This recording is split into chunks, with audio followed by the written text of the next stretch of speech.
Hello, and you're all very welcome along to another episode of the GAA Statsman podcast. I'm your host, Matt Hurley, and we are live today for a week's preview to games at the weekend. I think this is the third time I've done this on the channel. So, if anybody wants to leave a comments and express your views, let us know down in the comments below. And I'm joined here as usual by Seamus Brady from Play on GAA to discuss this weekend's action and a few breaking stories in the GAA over the last few days. It's kind of like the GAA has taken central stage in the whole of the island, really, in terms of news stories, not just sports stories. So we will go into that indeed. But first of all, Seamus, how have you been over the last few days? Quite a hectic few weeks for the GAA, and but we can't forget there is action to be played as well this weekend. Yeah, no, I'm good, Matthew. Thanks for having me on again. Yeah, I mean, you summed it up pretty well there yourself. It's just the GAA has just been basically on everyone's mind this week. I mean, the stories with, GAAGO and RT, which obviously we're going to get into, getting as far as Dáil Éireann, is absolutely insane. But the fact that politicians are talking about it now when, they should have a common goal to promote the GAA as best that they can, and instead, they're getting petty over stuff. It is disappointing, but obviously we're going to get into more of an in-depth discussion about it in a bit. But yeah, Tailteann Cup kicking off, plenty of action to look forward to as well. Even though look, I don't think the GAA is marketed to the best that it could be. I'm fairly confident that you think the same, but still, it's on everyone's mind this week. So something's going well anyway. Absolutely, and we do have a lot to discuss, including games and stuff that's going on, as you mentioned there in Dáil Éireann. So we will get straight cracking into it. And the first thing we will talk about isn't about the games; it is about the stuff that is, as Seamus mentioned there, is happening in Dáil Éireann at the moment. The GAA broadcast debate, and this is a huge thing. It started basically with Donal Cusack granting on the Sunday game on Sunday night, basically saying that hurling needs oxygen. And I posted on Instagram, if you haven't checked it out already, it is an extensive rant from Donal. Then Leo Varadkar was saying that all games should be free to air, including TG4 should take up the mantle as well as RTE. Micheál Martin said the same thing. And then Alan Dillon, former Mayo footballer, now Fine Gael TD, said the whole GAAGO thing should be scrapped. So this is a huge debate, Seamus, and it's rare, really, because you have the Champions League semi-finals this week, you have the Eurovision, which Ireland are in, but it seems to be, the GAA is taking centre stage. Isn't it really funny this week? Yeah, I mean, it's not exactly for idealistic reasons. It is one of those things that, look, if you went back 10 years ago, the GAA used to be shown on TV3 and RT and TG4, and pretty much any game that was on in the country would be shown live on air, and it was pretty much you could watch any game that you wanted, especially the big ones. But to think that already, one of the best things that Donal Óg pointed out was we've already had 3 or 4 pretty big Munster hurling fixtures that have been on pay-per-view, and the King's coronation was on RT. Are you well? No, who cares about that in Ireland? Why is that being shown on RTE instead of our national game? And not only instead of our national game, but an absolute cracker of a fixture between Cork and Tipperary. So it is one of those things where you're looking at it and saying, as well as that, why does it need to cost I get it with the pay-per-view and everything like that. But at the same time, do you remember over the pandemic when how many different clubs were able to successfully do live streams of their own club championship matches and just get 2 lads from the club just down to commentate on them? And look, I know it was the pandemic. It was, basically living a different life to the one that we're living now. But surely we can take a leaf out of that book. They're not the hardest things to do in the world. They're not the hardest things to do, live streams. And people would watch them. So there is definitely a route there back to all of the games being free to air on TV. There was loads of rumors about, were Virgin tempted to get into GAA coverage, to take up where TV3 had left off. TG4 as well, will they start covering live championship games instead of just covering the league and then the under-20 and the LGFA? I would absolutely love to see that. I would just love to see all the games go back on, free-to-air TV. Because the thing I'll always think about is when it gets very kind of tech-heavy, I always just think of, the the old GAA fan who's been going to the games for 50 something years and doesn't really know how to work an iPhone. And then it's, oh, well, the game's on GAAGO. How they wouldn't know how to sign up for that. So I would love to see them go back to free to air TV as best they can. I get that the GAA does have to make the money that they can, stream this at the highest level, to make up for the money that Sky Sports would have been bringing in. But surely there's a better way to do this than to charge for the games of the weekend. Like, let's not beat around the bush here. Cork versus Tipperary in the hurling was the game of the weekend last weekend. It was the one that everyone was looking forward to, and it was the one that turned out to be the best by far. The most competitive, the most back and forth, the best moments, all were in that game. And it was the one that everybody would have had to pay for. Exactly. So, and like a statement's just come in before we record this podcast, another one from the GAA saying that about Virgin Media, which was TV3, as Seamus mentioned there, back in the day in 2013 when the GAA was last free to air other than RT. And basically, in short, the statement said, in short, Virgin Media were afforded every opportunity to discuss options, variations to packages, and to submit a confidential offer. Virgin Media chose not to bid for GAA coverage. So that kind of explains everything, and the fact it's on GAAGO as well rather than RT. I actually think, unpopular opinion, but I think GAAGO isn't too bad when you look at the stream there, and it's a reasonable price, €60 a year, which equates to something like €2 per game. It isn't too bad, but people obviously broadband is a huge issue. But I'd be questioning as well.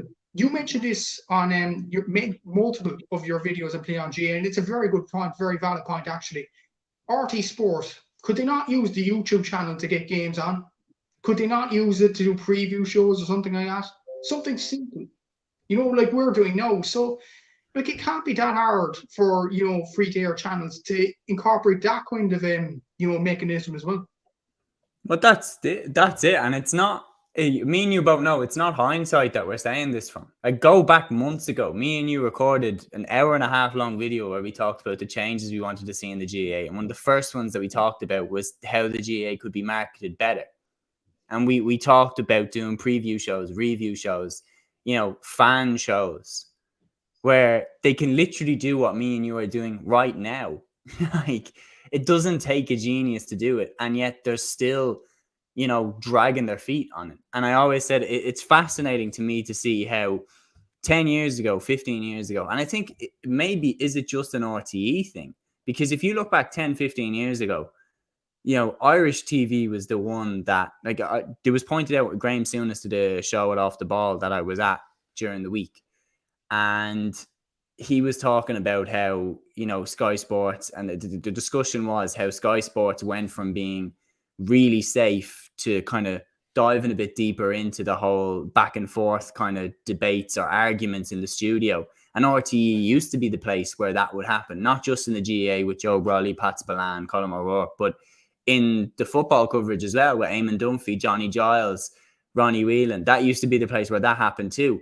Now, all of them are gone. The whole coverage has gone ridiculously safe, apart from the Donald O'Cusack comments, where Sky Sports have dived into the whole, getting characters on like Micah Richards, Roy Keane, Gary Neville, Jamie Carragher, having them disagree on stuff, and then having it, debated right there and then in the studio.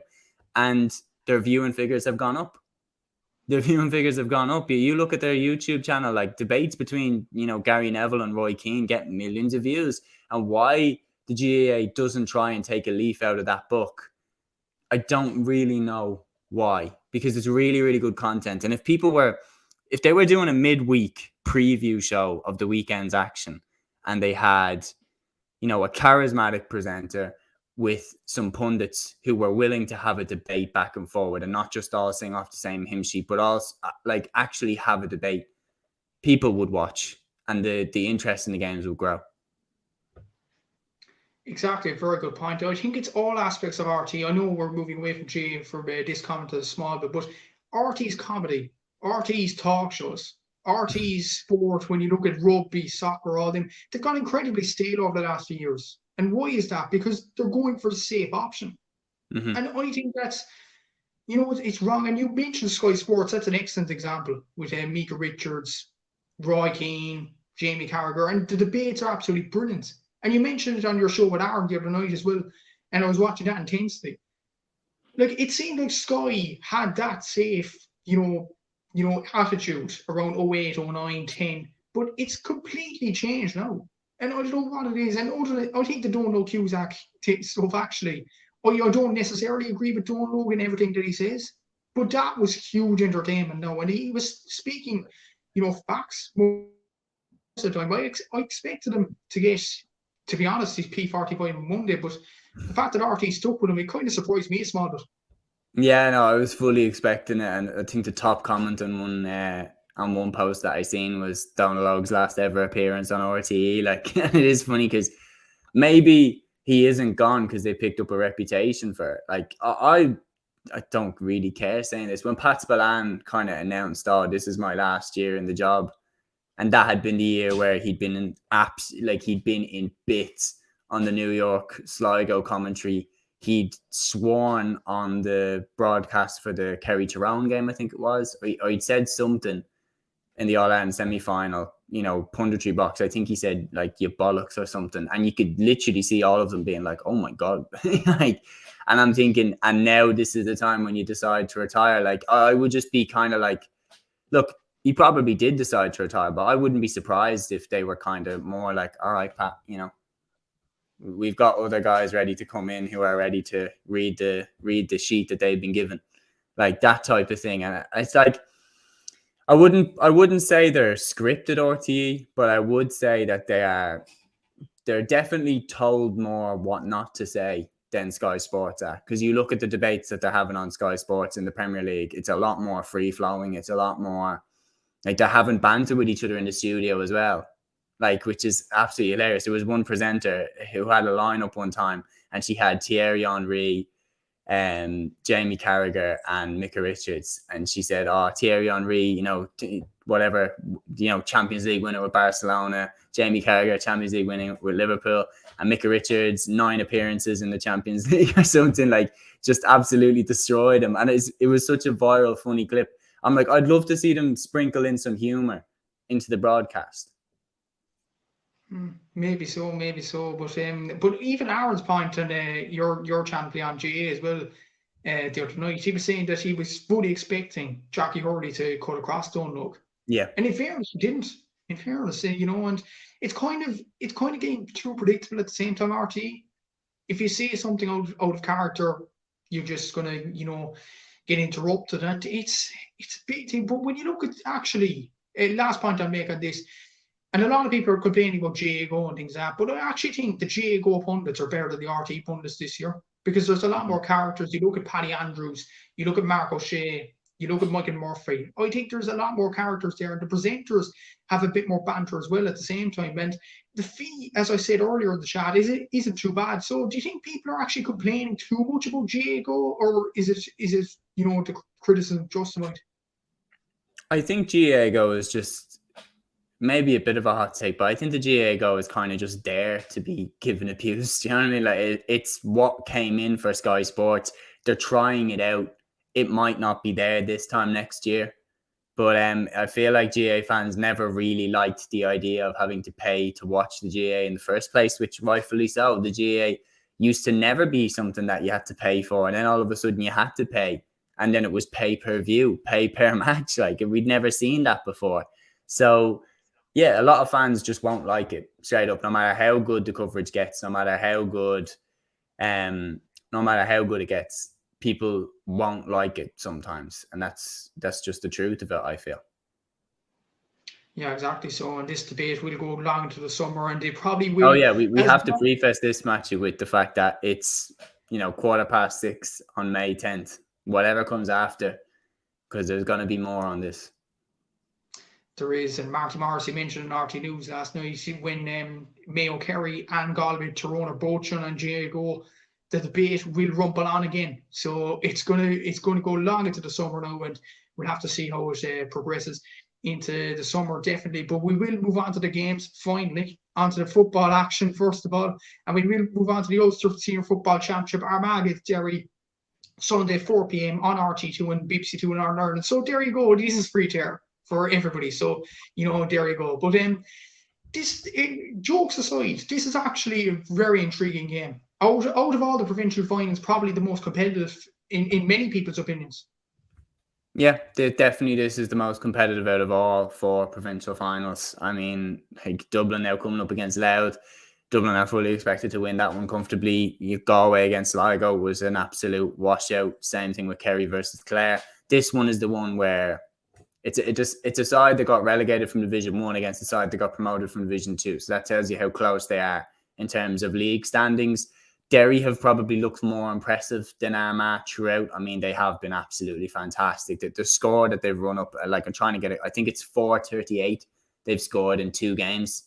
Like just absolutely ridiculous. And for anyone who thinks that they're a defensive side, watch the game back against Monaghan. They all defended correct, but then they all attacked. They've got fit now. And he's very much implemented the style that Jim McGuinness did with Donegal, which is where we'll sort out the defense first, make ourselves really hard to beat, but then we're all pushing forward together. We're going to be fitter and we're going to outwork every team, and they're going to go for a smash at the All-Ireland. And I mean, so far they have looked brilliant. Armagh on the other side, getting over the hump of making it to an Ulster Final for the first time since 2008. You can't underestimate the confidence and the encouragement that that's going to give them. So I think it's teed up to be a real classic here. Exactly so. And when you look at Armagh, first of all, I know Jerry been absolutely exemplary throughout the championship and throughout the league, definitely so. But when you look at Armagh, they were very poor in the league. A lot of people criticised them, including myself, probably yourself and Aaron as well on GAA Fan TV. And when you look at their championship form, they put away Antrim with ease, they put away Cavan with ease, and they put away Dow with relative ease in the semi-final, despite many people thinking Dow could win that game. So I think Armagh are kind of peaking at the right time. At the same time, I know Derry are performing well, but when you look at Armagh in the championship so far, 3 wins from 3 and all relatively comfortable. Yeah, 3 sides that will be playing in the Tailteann Cup though, and 3 sides that, you know, would like it's. I know I don't mean to discredit any of them, even though I just basically have, but they're 3 good sides. Antrim definitely, you know, solid there with McEntee. Cavan are on the way back to where they belong. Obviously, back-to-back promotions up to Division 2, which is the very least where they belong. And then down as well, great progress being made there with Conor Laverty. But let's be real, Armagh should have won all those 3 games. Like, it would have been a surprise if they weren't where they are right now. Up against Derry, they have not faced a test like Derry yet. And I could say this pretty confidently, I would have backed Derry to blow all 3 of those teams away on the way to the Ulster Final. I mean, they blew Monaghan away. Like, so what more do you need in terms of proving how good Derry are? They blew Fermanagh away and they blew Monaghan away. And Armagh got past relatively comfortably, got past Antrim, and relatively comfortably got past Down. But then again, the thing I will say with the Cavan game is Cavan hit 15 wides in that game. They were terribly wasteful going forward. Derry, as you have pointed out multiple times, are one of the most efficient teams in the country with their shooting. If Armagh give Derry the same amount of shots at the posts that they gave Cavan, they could be in real bother, because especially with a forward like Shane McGuigan, that fella doesn't miss. And if they give him the chances that they gave to the likes of Paddy Lynch or Shane Pearson, they're in trouble. Yeah, exactly so. And yeah, a lot. Gavin says here, I would be worried about the goals. About the goals Derry let in against Dublin for Monaghan and Armagh will take advantage of that. What do you think of that comment actually? Because that's a relatively good comment. Like 4 goals conceded against Dublin, a goal conceded late against Cork, 2 goals conceded against Fermanagh, and 2 goals against Monaghan indeed as well. And one thing that would trouble me about Derry would be the high ball. And they struggle badly under that. And if Armagh put someone like Green O'Neill inside, and you've seen what Armagh did to Galway last year once they punted into the square, anything can happen. So is that kind of a weakness for Derry? I know we were saying they were perfectionists and all that, but that could be an area where Armagh could target. Yeah, definitely. And Armagh, of course, running away with the goal so far. 4 of them they put up against Down in the semi-final, like they have been. I don't think they'll necessarily put Reen O'Neill in on the square, but I think Andrew Murnan will be the guy that they turn to, and I think they'll put Murnan right in there as close to the goal as they can get him, and they might fire the odd high ball in on top of him. In terms of general attack, I feel like Armagh have a better chance of scoring more against Derry than they would have this time last year, because Derry, I don't think, are as focused on their defence as they were this time last year. Like, make no mistake, last year it was, we're going to concede less than you.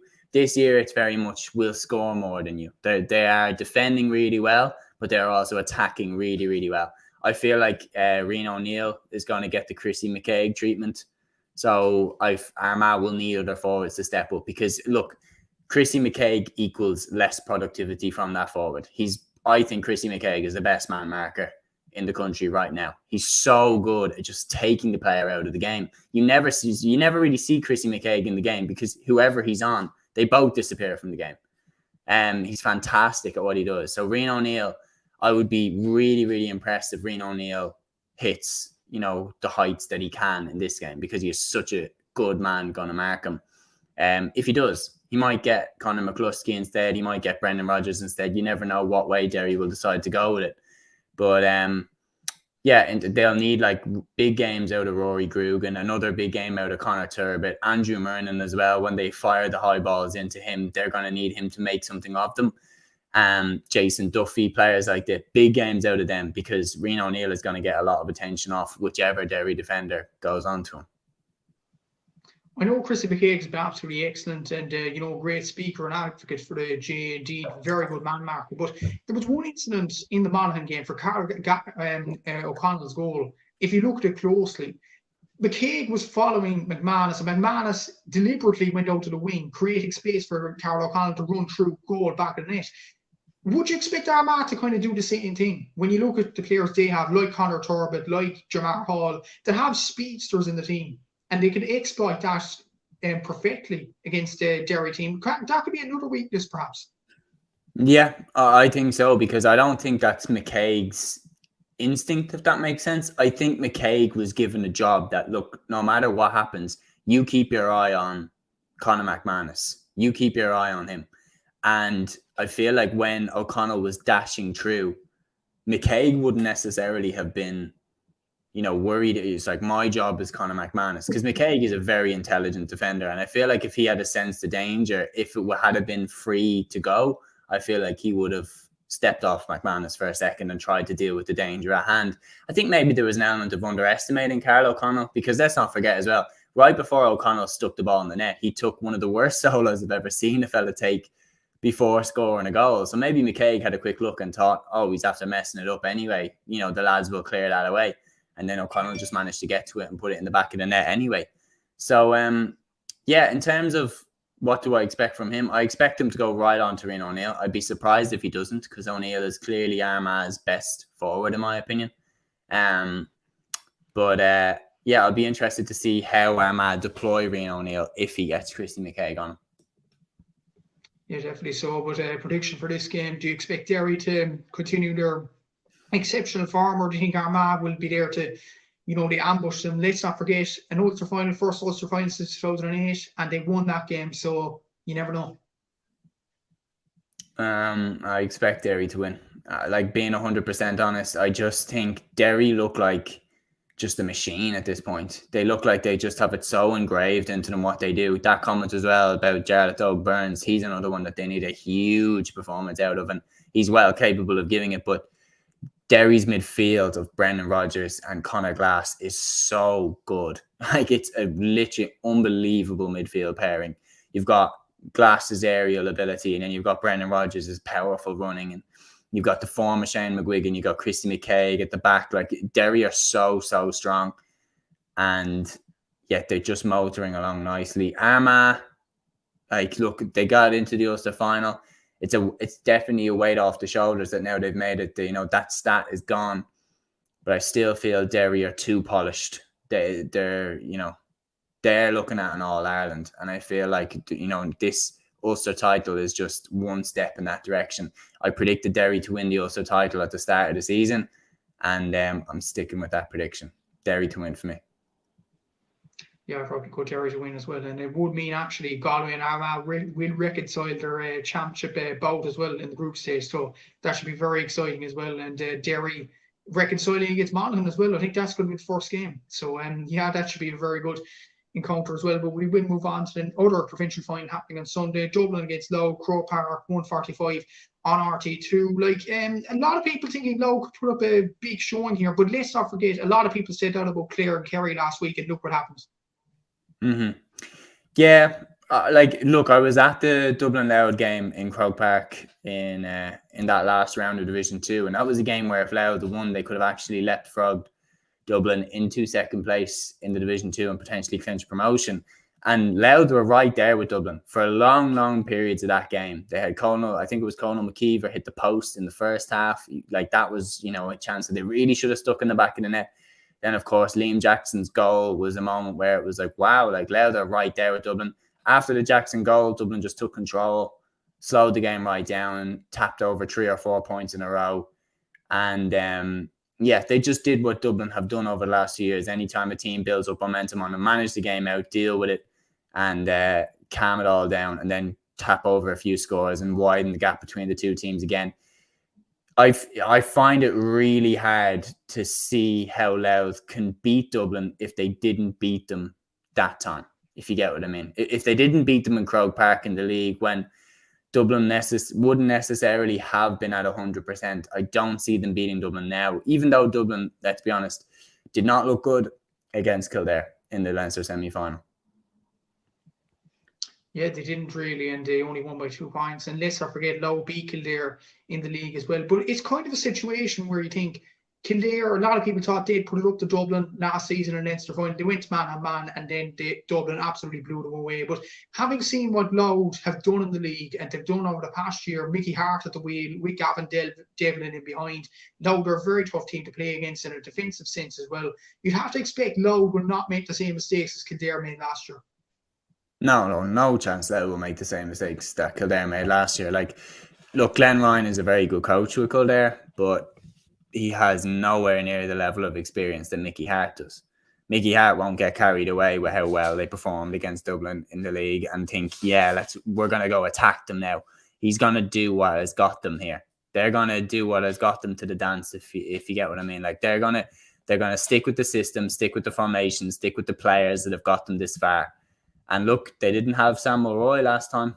Sam Mulroy is, could be a real thorn in Dublin's side in this game. But my honest answer is that I feel like Dublin will win, but I actually don't think it will be a convincing win. I think it will be one of those where Dublin win by 5 points. Louth kind of make it look a bit sticky at different stages, and they show weaknesses in Dublin. But I still think Dublin will win. I still think that just Dublin's forwards will still be a little bit too strong for Louth's defence. You've got the likes of Paul Mannion, Conor O'Callaghan, like Jack McCaffrey's back now. I still think Dublin are just a little bit too strong. I'd be interested to see will they go with Cluxon again. I imagine they will. I don't see why they'd start him against Kildare if they weren't going to put him in goal again in this game. But I'd be interested to see if they give him the number 1 jersey. Exactly so, and it'd be absolutely interesting. I said this to Aaron a few weeks ago when we were talking about the Dublin debate, and that debate is now dissipated because of the GAAGO stuff that has gone on this week. But I posed an argument to him last week. If Kildare went to the hill, what would Dublin do? He said they'd walk the other way. Do you think that Louth will do the same? Will Louth try to actually go and warm up with the next to the hill? And, follow on what James Horan said in the Irish Examiner podcast? Or do you think Mickey Hart will be just like, I don't care about this, I'm just going to set up my team defensively and see what happens? I completely agree. I think that, like, if Louth came out and warmed up in front of the hill, Dublin wouldn't care. Dublin will come out and go and warm down in front of the Davin stand. People are forgetting that Dublin team during the mid-2000s was such a hype-based team. Like, in terms of, like, that Dublin side would always get, so caught up in, like, emotion and, rock and roll style football, and everything is we're either on top of the world or things have never been this bad before. And you knew that the second Mayo went up in 2006 to that goal, you knew that all the Dublin team would be like, what? They're going up in our goal there. Like, how dare they train at whatever end they want at a neutral ground? Like, that type of attitude was, the pure hype that was around that team. Jim Gavin, Pat Gilroy have completely erased that hype since their reigns. Like, there was a stat that anytime a Jim Gavin's Dublin team won the toss, they always chose to kick into the hill in the first half. They never wanted to kick into the hill in the second half because they never wanted to rely on emotion. They never wanted to rely on adrenaline or momentum or anything that could be fake, if you get what I mean. They never wanted to rely on anything external. They only wanted to rely on themselves. So believe me, if Louth go out and warm up in front of Hill 16, you will not see Dublin go up and follow them. They'll be like, okay, cool, you made your statement. We're going down to the Davin stand and we'll pay you back when the game starts. Like, that's how I think it will go. But I'll be interested to see how it goes. I think Louth will set up defensively. They'll try and hang in the game for as long as they can. Then I think they'll probably make a burst at it if they get to 50 minutes and they're still in the game. But I think Dublin will win by about 5 or 6 points. It's interesting you say that, Seamus. So I'll bring up this comment again from Denise here. She says that Mickey Hart is a more experienced coach compared to Dessie Farrell. I think that I will tip Louth for the win. Look, she makes a good point. He has more experience, but he has more. No, don't get me wrong. Mickey Hart, I think Mickey Hart is a better manager than Dessie Farrell. Mickey Hart has won 3 All-Irelands with Tyrone. He's the best manager Tyrone have ever had. He's then gone to Louth and proved that it wasn't just the fact that he had really good players at Tyrone. It's the fact that, he's a fantastic manager because he took a side that was in Division 4 and brought them up to Division 2 and nearly got them promoted to Division 1. And now he's in a Leinster final with them. And the difference with that is that it wasn't a case of new players coming in or successful under 20 sides coming in. He's pretty much done it with the same group of players that Louth had down in Division 4, which just speaks to how good of a manager he is. But Dublin do have better players. You can't tell me Dublin don't have better players. They do have better players. So Dublin still should win this game. The thing when you are, the way I always will look at it when you're trying to say who is the favourites for a game, and maybe it's a bit of a shallow thing to look at, maybe systems you should be looking more at, but how many players from the Louth team would start for the Dublin team? Like, without question, how many Louth players would start? Sam Mulroy would be straight in for sure. Name me more. Like, who else gets in without even a second thought? Who gets in? Would you put in Kieran Downey, given his form? Off the form, probably. Off the form, yeah. Liam Jackson, I could make a case for him as well. But the fact that we're having to think about it, like if you were saying how many Dublin players would get into Louth's team, you'd be thinking Fenton, McCaffrey, Mannion, O'Callaghan. Like, I know that, but you can't tell me that Dublin aren't favourites in this game. Could Louth win? Yes. I think Louth could win 100% because Dublin have the tendency to completely, switch off. And we have switched off over the last 2 years against Derry in the league game up in Owenbeg. When we got relegated last year from Division 1, like losing to Kildare, losing to Armagh, or, against Kildare, didn't look impressive at all. We do have the tendency to switch off. But again, we switched off against Kildare. We still won. So it's one of those things where I think Dublin have to be so off the pace and Louth have to be so good to win. I still think Dublin will win this game. I'm saying Dublin by about 6. Yeah, I'd probably go Dublin as well. And that comment from Gavin I just put up there kind of epitomises it. Depends what Dublin turn up. When you look at the game against Kildare, that was very, very poor. But I have the feeling Dublin could put in a statement performance like Kerry last weekend. I don't see them putting 5 goals past Clare. Maybe not. The way the Clare were so lax with the marking at one stage. Louth won't do that. Mickey Hart's side won't do that. They won't know, but it could be relatively comfortable in the end for Dublin. Louth will put up a good test, but you'd have to expect Dublin to win. I'd be hoping Dublin will win because if Louth managed to pull off the shot this weekend, Cork be in a group with Kerry, Dublin and Mayo, and that would be absolutely disastrous from my point of view. But we'll see what happens in the Leinster Final this weekend. And before we get into the Tailteann Cup, actually, and I forgot about this briefly before we recorded this, and I added it just in time. It is the under-20 All-Ireland Final. Kildare against Sligo, 1:30 on TG4 on Saturday. Looking at how both these sides got to the final, Kildare beating down in the semi-final actually last Saturday. and Sligo beating Kerry. Sligo won their first ever under-20 final, while Kildare have reached now their third in the last few years, obviously beating Mayo in 2018 and losing to Tyrone last season. So you'd have to expect Kildare, given the experience they have, to go out and win it. But Sligo will die fighting. Yeah, I mean, Sligo is just the fairy tale of all fairy tales. And the one thing that I've really loved about this Sligo side this year is their confidence. Like, that kind of cheeky, like, confidence that you get when you're in your early 20s and you feel like they feel like they can take on the world. Like that quote at the end where he was talking about being the big dogs. And he's saying, yeah, well, we are a big dog. Like that type of, I love that confidence. And they've carried that through, beating Kerry in the semi-final, which, that's a result that will, go down in history for a county like Sligo to beat Kerry in a semi-final. I'm not saying county like Sligo in terms of in any sort of disrespectful way, but to beat like the premier side of Gaelic football in Kerry, 38 All-Ireland senior titles, like a side where if you're born in Kerry, you're given a Gaelic football before you're given a name. Like that type of stuff. Like Kerry live and breathe Gaelic football. So for Sligo to beat them in the semi-final is, an infamous result. And now going into this final against Kildare, there is just a part of me that thinks they're going to win it. Like I can't shake it. It's just, maybe I'm thinking with my heart over my head, and I don't mean any sort of disrespect to Kildare in terms of not wanting them to win, but like they won one in 2018. Like they've had their day. Sligo, this would be an amazing achievement if they managed to win this. Like, God, it would be such a story.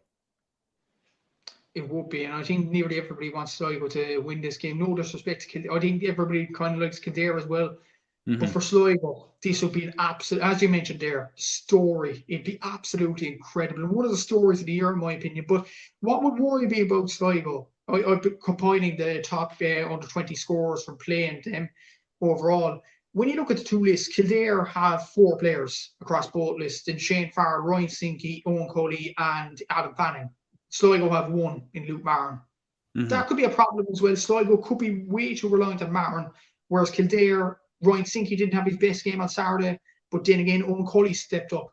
And then you look at Shane Farrell could step up, Adam Fanning. So Kildare have more about them, in my opinion, than Sligo. And like, it's unfortunate for the fairy tale enthusiasts, but I just think Kildare could have a bit too much. Yeah, you make a good point. Just the general point before I go back into the game is a little side point is I love seeing, good signs for these teams. Another good Kildare under 20 side coming through. Surely it's only a matter of time now before they make a burst at senior. Down as well. How many of those lads going into the senior side of the next couple of years, and Sligo too, back-to-back under 20 titles. Could the next Eamon O'Hara-esque team be coming along for Sligo? Like, it's something that I'm really looking forward to seeing over the next 2 years. And yeah, going into this game, you make a good point. Kildare do probably have more out-and-out threats than Sligo have. But again, like it depends on the day. You never know. Someone could just step up. Someone could just take the mantle off Luke Marin, or he could put in the performance of his lifetime and do it by himself anyway. Like, it could be one of those where Kildare have 3 or 4 lads who have an off day. Yeah, I am buying into the hype. I want to see the fairy tale come off. But yeah, I am going to go with Sligo just by the narrowest margin. I think 1 point, like a late winner, I think, or a late goal to win it, I think could be on the cards here, because it feels like it feels like Sligo have such momentum behind them. And I think Kildare will be acutely aware of that going into this game.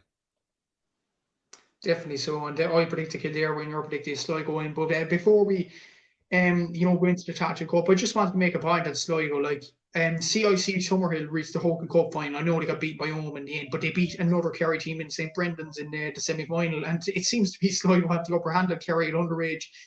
The minor team in 2021 reached the All-Ireland semi-final, winning Connacht. They've got 2 Connacht under-20s in a row. They reached the Connacht final. They got promoted for Division 4. In terms of a county on the rise, how far can Sligo go? Even if they lose this game on Saturday, like, Sligo football is definitely on the rise. And with Tony McEntee and the seniors as well, like, Sligo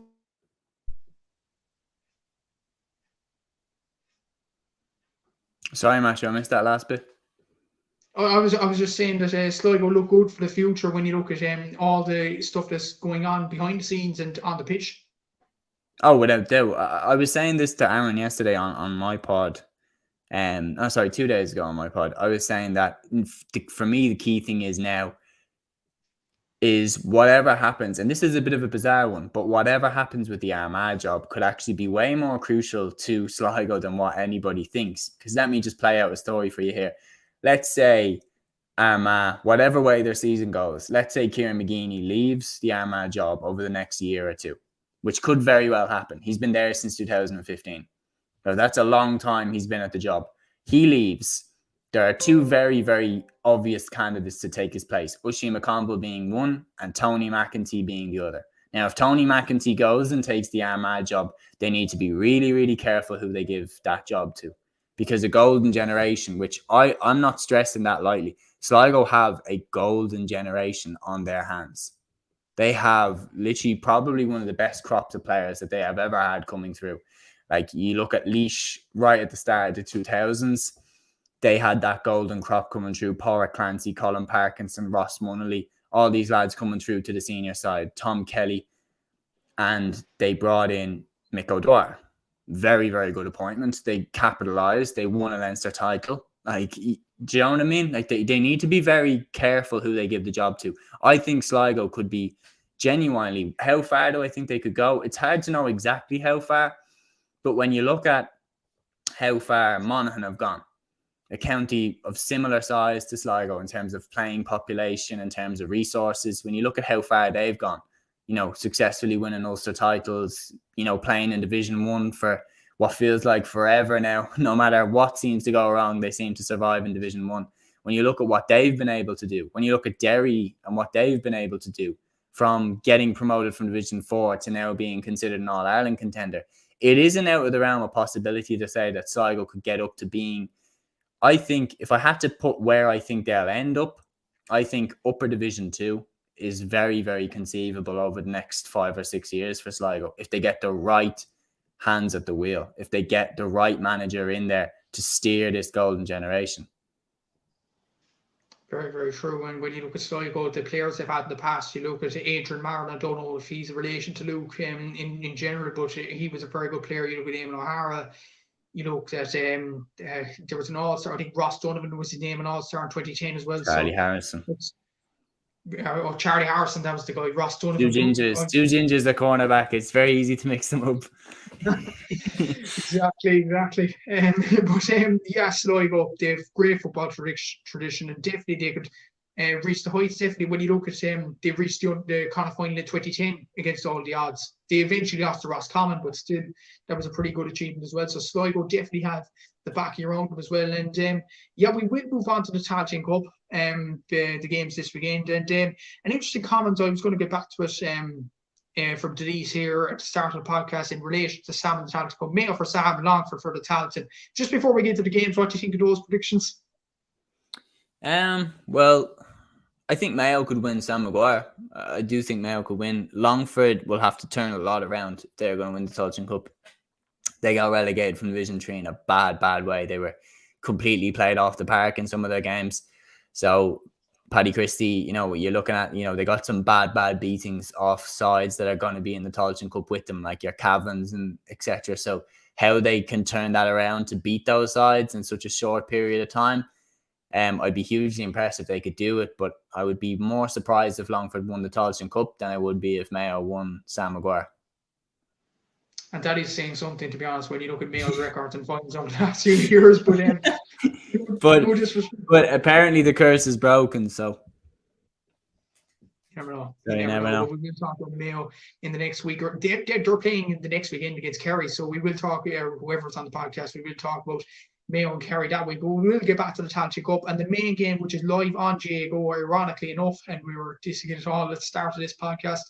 Or talking about it indeed. Cavan against Laois is on GAAGO at 4:45 p.m. on Saturday. It's actually the second of a double header with the under-20 final. So, yeah, it's going to be an interesting day in Breffni Park here. But you'd have to expect Cavan to win this game, despite being the main game of the weekend. Like Cavan, I know they performed pretty badly against Armagh, but again, it was against a very good Armagh side, and Cavan just didn't have it on the day. Whereas Laois, conceded 30 points against Dublin, so you'd have to imagine their confidence is right on the floor.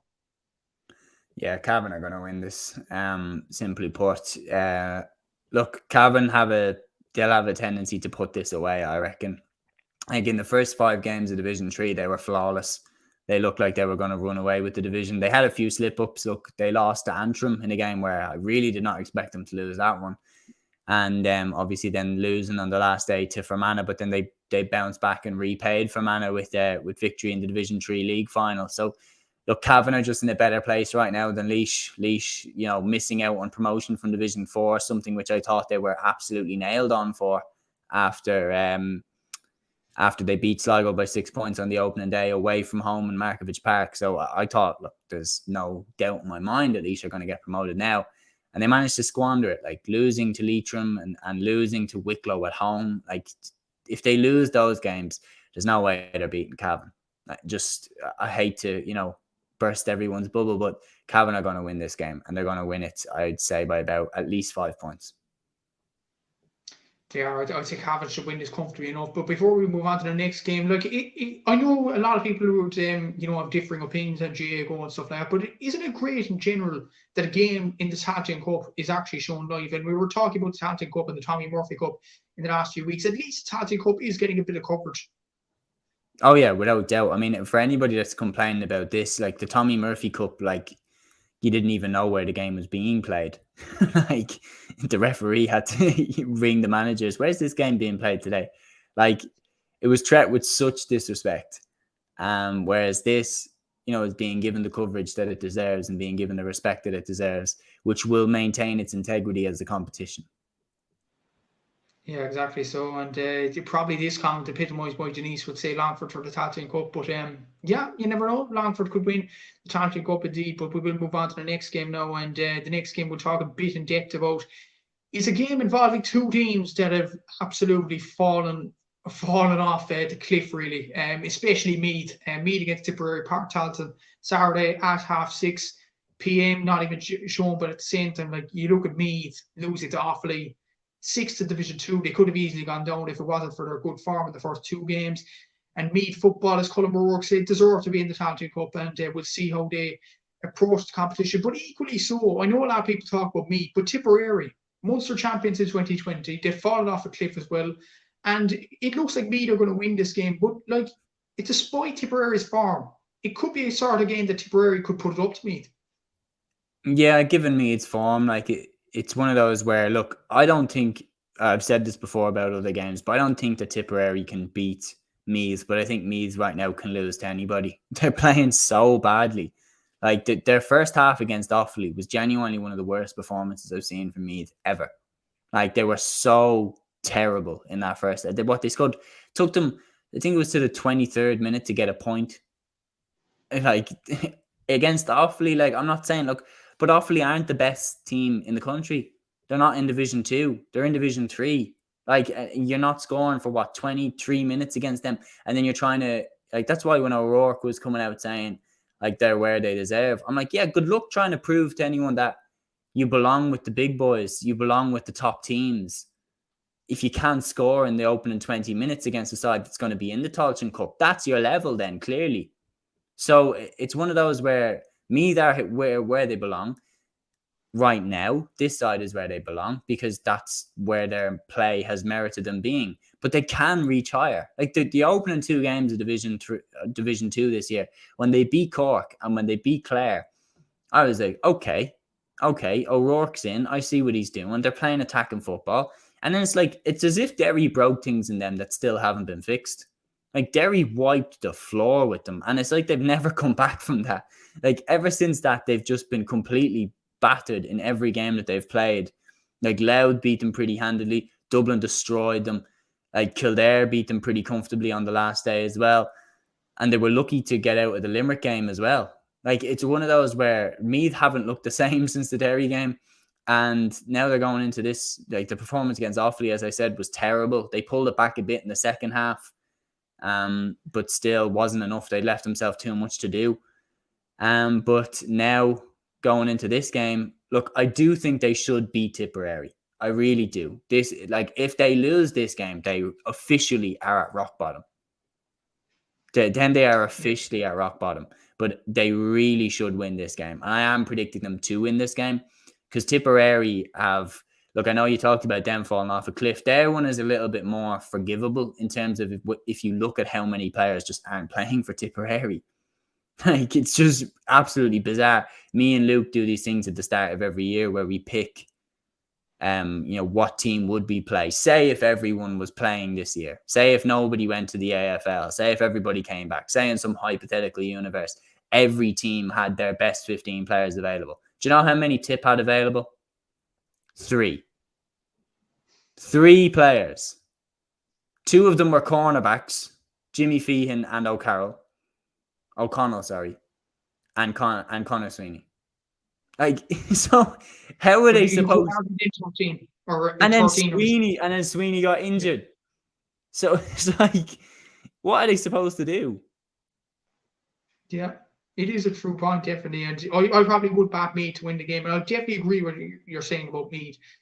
Tipperary don't have the capabilities to win the game, but Meath definitely have the capabilities to lose it. And a stat that would actually boil Meath fans' brains, actually. If you look at all their games this season, they've only scored more scores, not goals and points combined, or I think scores, than their opponents once this season against Carlow in the Ulster Cup. That was the first game of the year. There you go.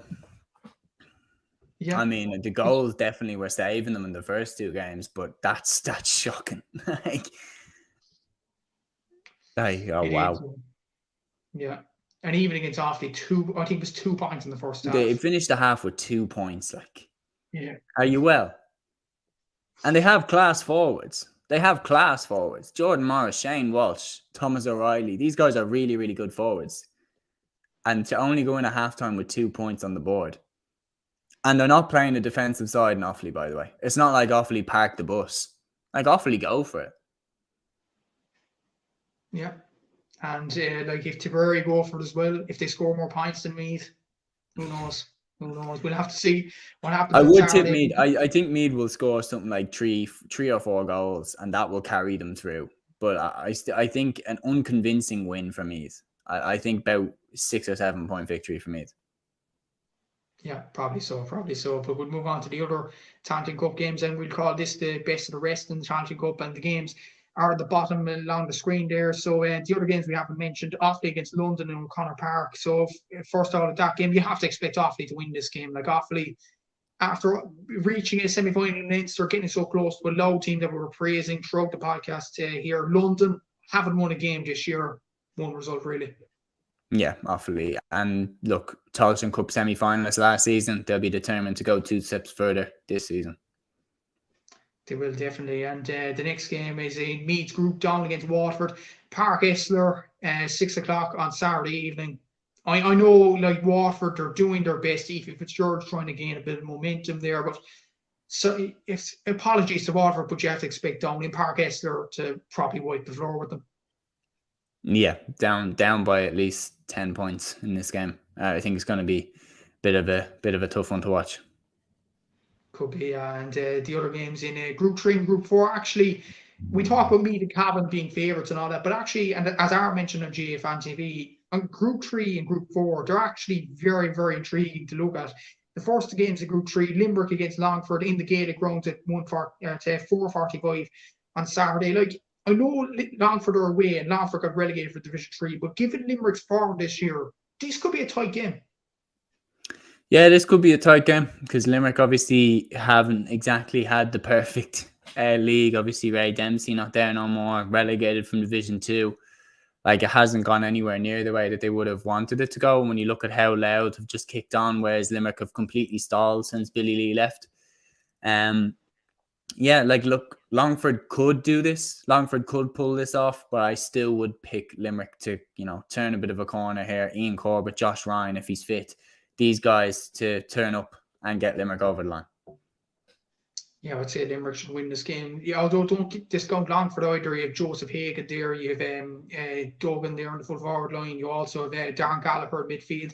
Rian Brady, I don't know will he play, but Longford still a very good player, so could be a shock in the cards there. And Wicklow against Carlow and Ockram at 4 o'clock on Sunday. And amazingly, these sides have played each other competitively. This is the third time they play each other. They played each other in Division 4 in the Leinster Championship and now in the Tailteann Cup. They'll be probably sick of the size of each other, but when you look at Wicklow's form, you have to expect Wicklow to win it. Yeah, Wicklow to win this one. It's they're on such an upward trajectory with McConville there, whereas Carlow have kind of stalled a bit. I'm going with Wicklow to win this one. Exactly, and we'll go on to Group 4 then. Fermanagh against Wexford in Brewster Park at 1 p.m. on Sunday. Again, you'd have to expect Fermanagh to win, although Wexford could pull it all back. Yeah, Wexford are a strange side. Like they tend to do terribly, and then when you expect them to perform terribly and to lose again, they tend to pull out just a fantastic result out of nowhere. Like, the one that stands out to me is them beating Leitrim in Division 4. Like, I didn't see that one coming. I thought Leitrim were pushing on for promotion. Then all of a sudden Wexford get the victory, and they look like they could have gone for promotion then at that stage. I still would go for Fermanagh to win this game. Look, they have a few fantastic players there. Shea Cullen, Ulton Cowan, like these lads will do enough, and I think Fermanagh will win. They should do, and the last game is actually intriguing when you think about it. Out of the best of the rest section, Antrim against Leitrim in Cork Park at 1 p.m. on Sunday. Despite being away and despite losing to New York, this could be a game where Leitrim could target and think we could win this, because you look at Antrim at the moment. Like, Antrim are so inconsistent. They do well in one game and then they get hammered the next game. So, like, it's anybody's game in this one. This could be competitive. I seem to remember this time last year, myself and everybody else in the world predicted Antrim to beat Leitrim, but yourself and Aaron went the other way and picked Leitrim to beat Antrim. Am I correct? Yeah. That was in the Tailteann Cup, wasn't it? Yeah, I remember that well. That was one of the worst predictions I had last year. Do I make the same mistake twice? Like, I don't rate this Antrim team as much as I did end the McGinley's one. I think McGinley actually was getting a better tune out of Antrim up until obviously he left. Whereas Leitrim obviously are off probably the most embarrassing result in a long time. Like, being the team that New York get their first ever championship victory against, like that's not an enjoyable experience, I would say. So this is definitely one where they're saying, look, we have to remind people that we are a good team, and beating Antrim, I think, could be a really, really good way of doing that. However, Corrigan Park is a very, very difficult place to go. We know this from the hurling. Will it translate over to the football? I guess we'll see. I think this is the hardest one to call out of all the Tailteann Cup games. I think the fact that it's in Corrigan Park, I actually will lean it towards Antrim and leave myself open to making the same mistake again. Yeah, I'm going to go. I said I was right last year and Aaron was right. I'm going to go for it again. I'm going to go Leitrim. I just think there's for the culture. Yeah, I just don't rate this Antrim thing. I really don't. And you're absolutely right. I rated it more during the beginning than under Andy McAtee. When you look at Antrim in the league, they conceded 4-27 against Westmeath. That's not good enough, simply. So I just think Leitrim. And Leitrim aren't bad. I know it's a quite an embarrassing result against New York, but when you look at their players, Evan Sweeney, Keith Byrne, Tom Pryor, there's still some quality in that Leitrim team. Too good not to do well and all that. So I think I'm going to go for a Leitrim win. But before we get on to the hurling, who's your general prediction for the Tailteann Cup? I know Aaron said Cavan earlier on, so who do you think will win the whole thing? Cavan. Yeah, Cavan for me. I just think they're such a safe bet. They're a very consistent side. Look, they got to the final last year. They took their eye off the ball that day. And I think they're going to do the same thing this year. I think they're going to get to the final, but not take their eye off the ball this time. And they're going to get over the line. I would predict Cavan. For me, it's one of Cavan down. And a dark horse is Meath if they turn it around, but I don't see them doing that. So for me, it comes from Cavan or down as to who gets the Tailteann Cup this year. Fermanagh is a good shout as well. But for me, it's Cavan. Yeah, two of you said Cavan now, so I feel like I'm going to spice it up and say something different. I was going to say it anyway, before we even say Cavan, but I'm going to go for down. I just feel there's a good feel-good factor on the panel now with Conor Lafferty in charge, Eugene Brannigan now in the panel, a lot of Kilcrew players there, the boy and Sheehan Johnston, Ryan Johnston, some excellent players there for Down. So I'd have to go for Down to win the Tailteann Cup. And as Denise asked here, will you be doing a Sam Maguire podcast next week live? Well, we'll see. Like, this podcast seems to be going good so far, so we'll see if we'll do that live next week. But away from the football now, we will get on to the hurling. And it is one major game in the hurling championship this weekend, and it is live on GAAGO. Kills the Breeze, Waterford against Clare on Saturday at 6 p.m. And we have a situation where the Eurovision Song Contest is live on RT, and this game is live on GAAGO. Look, it is what it is. We'll have to see how this plays out with hurling fans, especially Down Logan Saturday night. But in terms of the game itself, like, look at Waterford's form, you'd have to expect Clare to win it. And if Clare do win it, they go top of the Munster Championship group.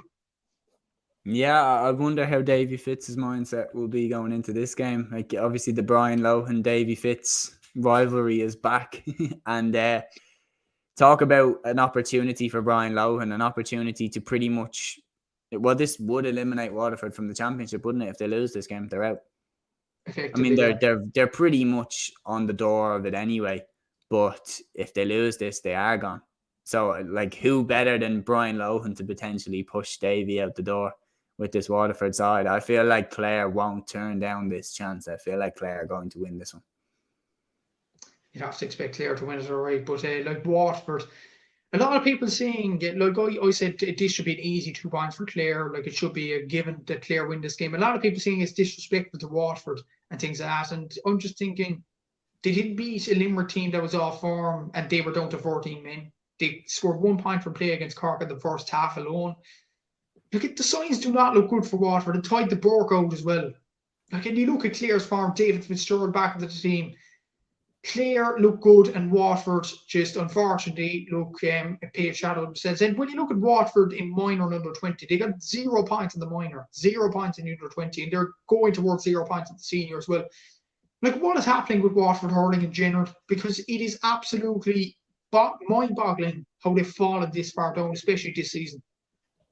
Yeah, I mean, when you go back to this time last year, like, they were tipped to go and win the All-Ireland or go and challenge Limerick for the All-Ireland. Like, it's crazy how quick things change in just a year. Waterford, look, they need to turn the ship around because they're heading back towards like Dublin's level, Wexford's level of teams that can't compete with the top 6 sides in the country, which is, for me, Galway, Kilkenny, and then the top 4 from Munster. They're the 6. If there's an All-Ireland winner, it's coming from that. And yeah, like, I would look at it and I would say Waterford are heading towards not being able to compete with these teams, and they need to quickly put that right over the next couple of years. Is Davy the man to do that? Is he the man for the long-term project? Because I think that's what this Waterford team needs. I think they brought Davy in for a bounce. I think they brought him in to try and capitalise on this team, because I think they weren't wrong in believing that there's an All-Ireland in that team. Austin Gleeson, Desi Hutchinson, Tyg de Burka, Calum Lyons. I don't think they're wrong in thinking that there is an All-Ireland potentially in that team. But then they probably brought in Davy to get a bounce out of him, like Wexford did get a bounce out of him for a Leinster title, like Clare got a bounce out of him for their All-Ireland title. And they thought, look, we're going to get Davy and get a bounce out of him and go and try and win our All-Ireland title. It hasn't looked good so far. And I genuinely think, look, if they lose all 4 games in this Munster Championship, that means that they haven't got the bounce. And I honestly would be saying they need a long-term project there in Waterford. And if I had to pick a name, I'm going to pick a name and spice it up. I would go for Eddie Brennan, long-term project manager. You look at the job that he was doing with Laois, and you look at how he wanted the resources, didn't get them and left. I would be saying, for me, Wexford should be looking at Eddie Brennan. Waterford should be looking at Eddie Brennan. And look, Dublin have Micheál Donoghue. But before they got Donoghue, I would have said Eddie Brennan. Hand on heart. I think Eddie Brennan is one of those managers that is determined, motivated to build something with a county. And Waterford needs someone like that right now. They definitely do. And no disrespect to Davy Fitz now, but I genuinely mean it in terms of I think he's a fantastic manager to get a bounce out of the side and to win silverware. But I don't think Waterford have the team to compete with the top sides right now. So they need someone to build something with them. And it's then a question of, is Davy in this 4, 5, 6 years? I don't think so. I think Davy would have his eye on other things in 5 years' time. And before we leave this game and leave the Munster Championship and go on to the other hurling games this weekend, like you mentioned on your podcast about the Cork and Tipperary game during the week, Clare are involved in this fight for the top 3 places indeed. But out of them 4 sides, Cork, Limerick, Tipperary, Clare, one of them will be gone out of the Liam McCarthy Cup by May, the end of May, which is incredible. And the Premier View podcast, follow them if you haven't already on Twitter and Instagram and all that. They mentioned something that kind of intrigued me. If Clare predictably win this weekend, who we're both predicting that Clare win, then Cork beat Clare and Ennis. Tipperary have the opportunity then to knock Limerick out of the All-Ireland Championship next weekend, next Sunday week. It's mad. It really is mad. And it's mad how things can turn once, after one result, after Clare beating Limerick. Oh no, that result was a shockwave, because it was like their sheen of invincibility was gone now. Like now they've been beaten. It was like against Waterford, it was like, even though they're playing terribly, they still won. Like it was like that thing of Clare last year in the Munster Championship. Like players like Tony Kelly, Shane O'Donnell, John Conlon had the best games I've ever seen them have ever. They looked like they were absolute aliens on that hurling pitch. They were that good. Tony Kelly slotting over, that sideline as if it was just the most casual thing in the world. And it still wasn't good enough to beat them. Like they had this sheen of invincibility that no matter how good you are, how off, they are on the day, you still can't beat Limerick. Now Clare beat them. And I'm sure Tipperary sat up because they thought, hang on, that's the team that we beat last week. And they've just gone and beaten Limerick. So surely we can beat Limerick. And then Cork would have looked at that and said, well, we drew with Tip in a real back and forth game. So if Tip can go and beat Limerick, surely we can. And now all of a sudden it will have definitely given all those teams, hang on, we can beat this side now. And Limerick, I'd say, look, they definitely have a target on their back, because if you can be the side to knock Limerick out of the championship, like again, what a boost that would be. And for Tipperary, it's a golden opportunity. As mentioned there, Tipperary from Ulster. We'll see over the next few weeks. It could be difficult. But before we go into the Joe McDonagh Cup, indeed, Clare, all-Ireland contenders, do you think, after that performance against Limerick alone, or do you think they need to back it up even more in the next few weeks? If they get out of Munster, like one of those things, like any of these 4, I thought you were about to ask me who I think is going to get knocked out. I was like, oh, don't do this to me. Like, I don't know. I don't know who's going out. I genuinely think, look, I think Waterford are gone, but I think any of these 4 teams could go with them. Like, they're all so evenly matched. I do look at Cork and think they're going to Ennis. That would be such a difficult game to win. Like, to go away to Clare, that would be such a hard game to win. But then they could win it. So, I would not put any money down on a side going out, because I think any of these 4 teams could go. Any of these 4 teams could do their part and still get knocked out. Like, that's how crazy it is. It is definitely, and that double header is next week. No, Clare Waterford, we both picked Clare to win this weekend, but Clare Cork and Limerick Tip is next Sunday, both live on RT. So that should be a festival of hurling in action, and we definitely be looking forward to that. But before we end the podcast, we'll go on to the Joe McDonagh Cup. We'll be doing bits where we say a word and stuff like that, but this is the final weekend of the Joe McDonagh Cup, which is going to be very, very interesting. And it has the promotion battle and the relegation battle both split in 2, so it should be a very, very interesting Saturday of action, all at 5:30. And the first game is Carlow against Offaly at 5:30 indeed at Netwash Cullen Park. And the situation is, Offaly are in the final. They're in the Joe McDonagh Cup final in Croke Park. Congratulations to them. Carlow can join them if they beat Offaly here. So it's a lot going on the line here. And the next game after that, the next game, Laois and Kerry, that's going to be a big game as well in the context of promotion, because both sides here are on 5 points. If Carlow lose or draw, there's an opportunity there for Laois or Kerry indeed to leapfrog Carlow into second place. So some action this weekend. First of all, do you think Carlow will have enough to beat Offaly? And if they don't, who do you think will take advantage, Laois or Kerry? I think Offaly looked too good this year in terms of like they beat Kerry very handily there last weekend, and I think they won't take their eye off the ball. I think they will beat Carlow, and then for who takes advantage, I probably would lean towards Laois. Like I'd be so impressed if Kerry can come back year after year, having consistently fallen short in the Joe McDonagh Cup final. If they can keep rebuilding and getting back there, I'd be hugely impressed. But I would probably go with Laois to avail of Offaly beating Carlow and setting up a Laois versus Offaly Joe McDonagh final, which would be a cracker. It would be definitely, but is there an argument there that Offaly could play a second team and knock Laois out? Maybe, because like is it one of those things where Offaly could say we'd rather, like, could that go on, like where they could look at it and say we'd rather play Carlow? I don't know.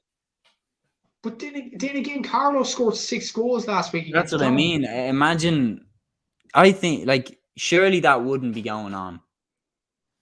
Like, yeah, you never know. But look, I have a sneaky suspicion. Kerry, as you mentioned, that they do this every year.